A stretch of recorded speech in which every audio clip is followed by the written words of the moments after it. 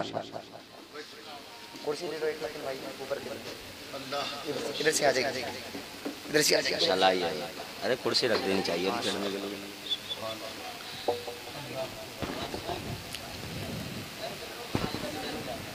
یا رسول اللہ صلی اللہ علیہ وسلم۔